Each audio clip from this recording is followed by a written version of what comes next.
Assalamualaikum warahmatullahi wabarakatuh. Perkenalkan kami dari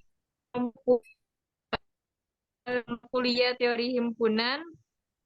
Di sini kami akan mempresentasikan materi yang sudah kami diskusikan, yaitu definisi dan sifat relasi, partisi, relasi ekuivalen, keterurutan parsial, dan relasi N-ari. Sebelum itu, perkenalkan, nama saya Hanayuki Alia sebagai moderator, dan ada teman saya, yaitu Nama saya Nabila Putri Kamelia. Nama saya Farida dan Fauzia Sabila. oke. Materi yang pertama akan dijelaskan oleh Nabila Putri. Nabila Putri, dipersilakan. Yang pertama, definisi relasi. Relasi antar himpunan adalah hubungan antara dua himpunan atau lebih. Namun, dalam matematika, relasi antara himpunan A ke himpunan B didefinisikan sebagai cara pengawanan anggota himpunan A domain dengan anggota himpunan B ke domain.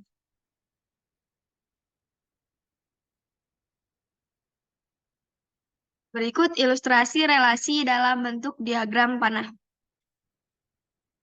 Ada diagram A dan diagram B. Diagram A ini adalah domain dan diagram B adalah kodomain. Gita menyukai warna biru, Wahyu menyukai warna biru, Wahyu menyukai warna hitam, Tina menyukai warna hijau, dan Rizky menyukai warna biru. Kemudian ada sifat-sifat relasi. Yang pertama ada refleksif. Relasi R pada himpunan A disebut refleksif jika A dan A anggota R untuk setiap A anggota A. Jadi disebut relasi refleksif jika setiap anggota dalam A berelasi dengan dirinya sendiri. Contohnya, misalkan himpunan A 1, 2, 3, dan 4, dan relasi R di bawah ini didefinisikan pada himpunan A. Maka relasi R sama dengan 1 dan 1, 1 dan 3, 2 dan 1, 2 dan 2, 3 dan 3, 4 dan 2, 4 dan 3, 4 dan 4. Bersifat refleksif karena terdapat elemen relasi yang berbentuk A dan A, yaitu 1 dan 1, 2 dan 2, 3 dan 3, 4 dan 4, yaitu berelasi dengan dirinya sendiri. Kemudian ada transitif. Relasi R pada himpunan A disebut transitif jika A dan B anggota R dan B dan C anggota R, maka didapatkan A dan C adalah anggota dari R. Jadi jika A berelasi dengan B dan B berelasi dengan C, maka A berelasi dengan C.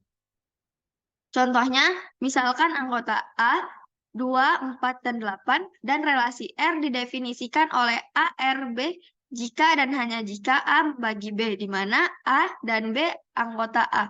Maka R sama dengan 2 dan 2, 2 dan 4, 2 dan 8, 4 dan 4, dan 4 dan 8. Ketika 2 dan 4 adalah anggota R, dan 4 dan 8 anggota R, didapatkan bahwa 2 dan 8 adalah anggota R juga. Dengan demikian, R bersifat transitif, yaitu diibaratkan 2 dan 4 ini A dan B, 4 dan 8 ini B dan C. Maka didapatkan bahwa A dan C adalah elemen R, atau anggota R juga. Kemudian ada simetri. Relasi R pada himpunan A disebut simetri jika A dan B anggota R, maka B dan A anggota R, di mana untuk setiap A dan B anggota A. Jadi suatu relasi dianggap simetris di mana terdapat pasangan terurut dari suatu himpunan ditambah pasangan terurut terbalik dalam relasi tersebut. Contohnya, misalkan misalkan himpunan A 1, 2, 3 dan relasi R di bawah ini didefinisikan pada himpunan A, maka didapatkan R sama dengan 1 dan 2, 1 dan 3, 2 dan 3, 2 dan 1, 3 dan 1, dan 3 dan 2. Ketika 1 dan 2 anggota R, maka 2 dan 1 adalah anggota R. Begitu juga 2 dan 3 adalah anggota R, maka 3 dan 2 adalah anggota R. Begitu juga seterusnya. Dengan demikian, R bersifat simetri. Atau ini tuh terbalik kayak gitu. Kalau 1 dan 2, maka 2 dan 1. 2 dan 3, 3 dan 2. Seperti itu. Kemudian ada antisimetri. Relasi R pada himpunan A dikatakan bersifat antisimetri apabila untuk setiap A dan B anggota R. Dan B dan A anggota R berlaku A sama dengan B. Contohnya, misalkan A sama dengan 1, 2, 3 dan relasi R didefinisikan pada himpunan A. Maka R sama dengan 1, 1 dan 1, 1 dan 2, 2 dan 2, 2 dan 3. R bersifat antisimetri karena A sama dengan B, yaitu di mana 1 dan 1 dan 1 anggota R, di mana 2 dan 2 dan 2 dan 2 anggota R.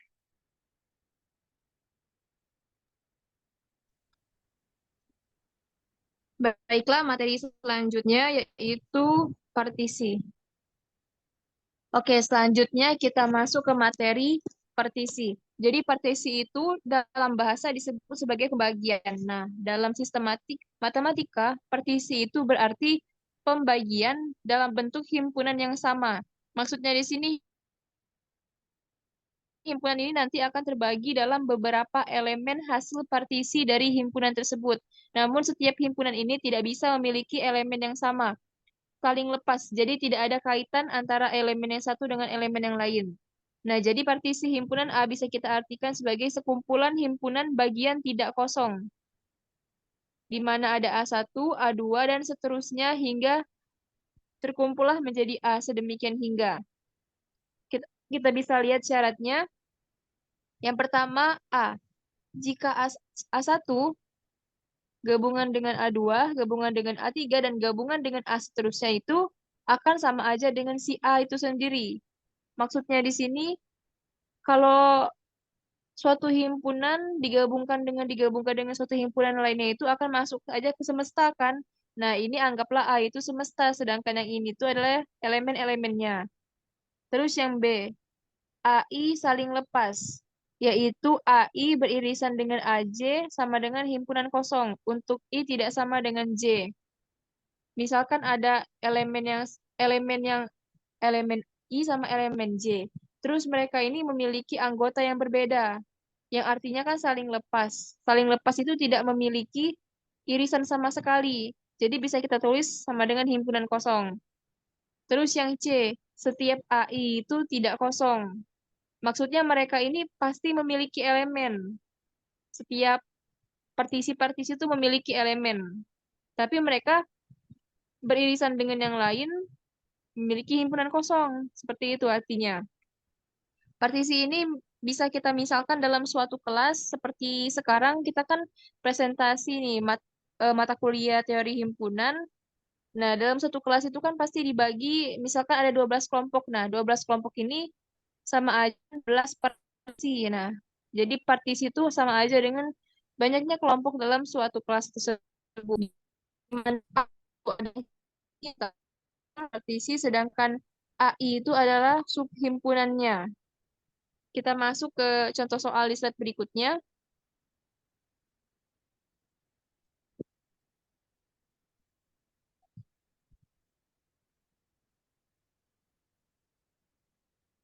Oke, jadi di sini ada himpunan A di mana anggotanya itu adalah A, B, C, D, E, F, G.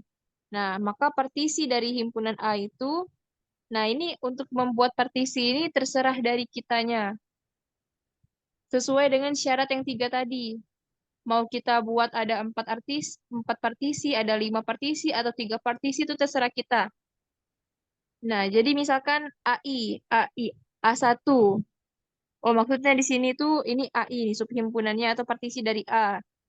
Kita buat nih ada 4 partisi, ada 4 pembagian. Misalkan di himpunan yang pertama tuh cuma ada si A sendiri. Di himpunan kedua tuh ada B dengan C, yang himpunan ketiga ada si D dengan E sama F, yang himpunan keempatnya ada G. Terus bisa juga kita buat partisinya itu terbagi menjadi 5. Misalkan ada himpunan yang A dengan B, terus yang himpunan kedua tuh si C dengan si D, terus yang himpunan ketiga tuh si E sendiri, terus himpunan keempat tuh si F sendiri, terus himpunan kelima tuh G sendiri. Nah, ini terserah kita dengan syarat jumlah maksimal dari partisi A ini, dari contoh soal ini, sama dengan banyaknya jumlah anggota dari himpunan A. Di sini kan kita bisa lihat nih, anggota si A ini ada 7, yaitu A, B, C, D, E, F, G. Berarti maksimal partisi si A itu ada 7 juga. Karena kita bisa buat sendiri partisi dengan membuat suatu himpunan dengan 7 partisi. Misalkan kalau kita buat ya partisinya itu si A sendiri, terus himpunan kedua tuh si B sendiri, terus himpunan ketiga tuh si C sendiri, himpunan keempat tuh si D sendiri, sampai himpunan ke-7 tuh si G sendiri. Dan itu tidak mungkin berulang karena sesuai dengan arti si partisi tadi itu, mereka itu tidak bisa memiliki elemen yang sama, saling lepas, tidak beririsan. Oke, jadi lanjut materi berikutnya itu relasi ekuivalen.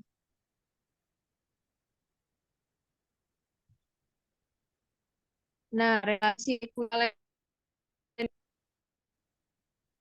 dikatakan ekuivalen jika relasi R pada himpunan A memiliki 3 syarat khusus. Yang pertama itu si R itu harus bersifat refleksif. Seperti yang dijelaskan Kamil tadi, kalau A berelasi dengan A, seperti A, A, anggota dari si relasi. Terus yang kedua, dia harus bersifat R simetris. Jika A berelasi dengan B, maka si B relasi dengan A, kebalikannya. Terus yang C itu harus bersifat transitif, yaitu jika diketahui 3 himpunan yang merupakan elemen dari A, jika A berelasi dengan B dan B berelasi dengan C, maka kita dapatkan si A berelasi D. Nah, ini 3 syarat khususnya. Terus diketahui juga kelas-kelas ekuivalensi. Jika suatu R relasi ekuivalensi pada himpunan A, di mana A ini merupakan elemen dari himpunan A, dengan notasi siku-siku dari elemen A dengan indeks R menyatakan kelas-kelas ekuivalensi dari elemen A yang didefinisikan sebagai berikut ini. Ini adalah didefinisikan sebagai berikut, di mana kelas ini saya coret dulu, atau pakai mouse yang itu tadi, diarahin ke simbol di bawah itu. Ya, nah itu artinya itu kelas-kelas ekuivalensi dari elemen A merupakan suatu himpunan, di mana X merupakan anggota dari A, dan A itu berelasi dengan X. Lanjut ke slide berikutnya.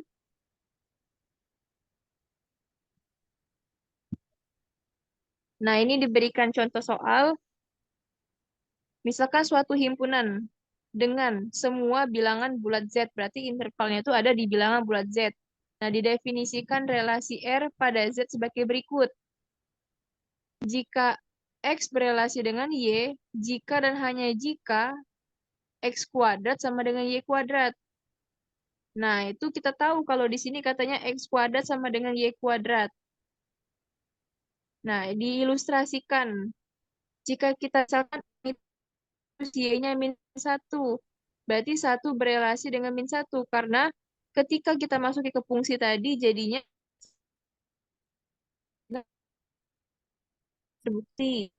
Terus misal kita contoh, misalkan X-nya 2, Y-nya 4, jadinya 2 tuh berelasi dengan 4. Nah, ini salah. Karena ketika dimasukkan dalam fungsi, 2 kuadrat itu tidak sama dengan 4 kuadrat. Karena 4 tidak sama dengan 16. Nah, jadi pertanyaannya apakah R relasi ekuivalensi pada Z? Nah, jadi kita bisa lihat penyelesaiannya ada di makalah. Mungkin akan saya bahas-bahas sedikit di sini. Nah, pertama untuk mencarinya kita harus tahu dulu apakah si R ini memenuhi 3 syarat tadi. Yang pertama, R itu bersifat refleksif. Mungkin akan saya coret di sini.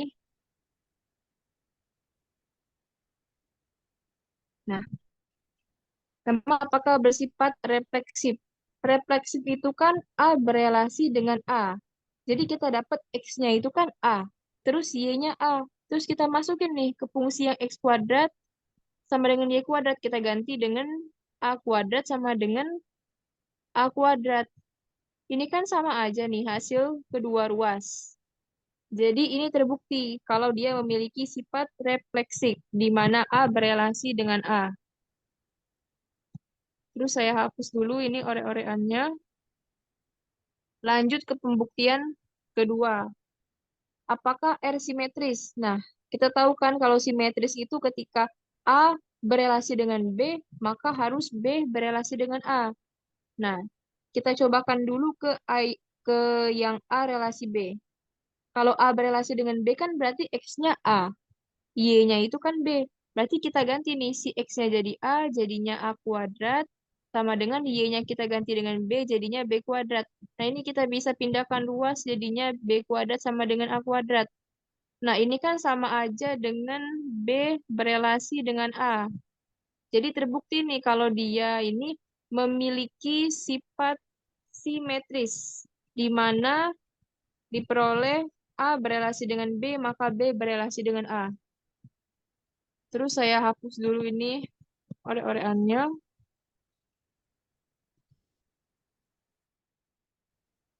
Lanjut ke pembuktian ketiga. Saya sebelumnya tadi, kalau transitif itu ketika A berelasi dengan B dan B berelasi dengan C, maka didapatkan A berelasi dengan C. Jadi kita buat dulu ini. Ketika A berelasi dengan B kan berarti sama aja dengan X-nya A, Y-nya B kan berarti sama dengan A kuadrat sama dengan B kuadrat. Terus, dan B berelasi dengan C. Berarti itu X-nya sama dengan B, terus Y-nya sama dengan C. Kita masukin ke fungsi tadi, jadi sama dengan B kuadrat sama dengan C kuadrat. Nah, terus ini kita bisa hilangkan, jadi bisa kita ambil kesimpulan A kuadrat sama aja dengan C kuadrat. Nah, ini bisa kita ubah menjadi A berelasi dengan C, sehingga terbukti relasi ini memiliki sifat transitif. Jadi dari soal ini bisa kita ketahui bahwa si R ini relasi ekuivalen pada Z. Oke, selanjutnya materi akan dijelaskan oleh Salsa. Yang selanjutnya ada keterurutan parsial. Himpunan S beserta dengan keterurutan parsial R disebut himpunan terurut parsial atau partially ordered set atau poset dan dinotasikan oleh SR. Misalkan R relasi pada himpunan S, R disebut keterurutan parsial jika dia bersifat R refleksif, yaitu semua A, B, C anggota A jika A berelasi B dan B berelasi C, maka A berelasi C. R antisimetris, yaitu semua A, B anggota A jika A berelasi B dan B berelasi A, maka A sama dengan B. Yang selanjutnya ada relasi N-ARI. Relasi N-ARI adalah relasi yang lebih umum menghubungkan lebih dari dua buah himpunan, N lebih dari 2. Misalkan A1, A2, AN adalah himpunan. Relasi N-ARI R pada himpunan tersebut adalah himpunan bagian dari A1 kali A2 kali AN atau dengan notasi R himpunan bagian dari A1 kali A2 kali AN himpunan A1 A2 AN dan AN disebut daerah asal relasi dan N disebut derajat. Relasi N-ARI mempunyai terapan penting di dalam basis data.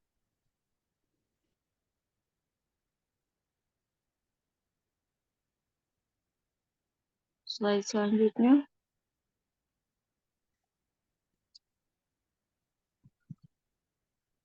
NIM himpunan yang pertama ada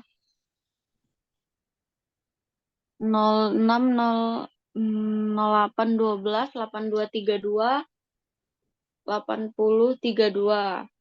NIM yang kedua ada 0608128232 8077. 0 yang ketiga ada 060813 8232 8094.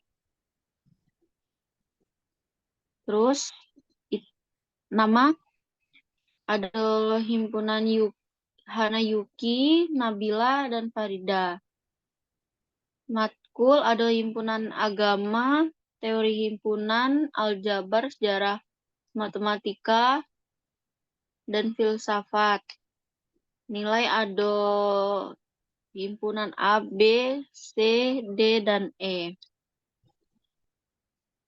Relasi MHS terdiri dari 5 tupel, yaitu NIM, nama, matkul, dan nilai. Ditulis MHS, himpunan bagian dari NIM, kali nama, dikali mata kuliah, kali nilai. Maka terbentuklah suatu himpunan mahasiswa dari NIM, nama, matkul, dan nilai. 0608128232 8032. Hana Yuki, teori himpunan A. Dan seterusnya. Oke. Demikianlah presentasi dari kelompok 10 pada pagi hari ini. Kami mohon maaf bila ada yang kurang jelas atau salah. Kami ucapkan terima kasih dan kami tutup. Wassalamualaikum warahmatullahi wabarakatuh.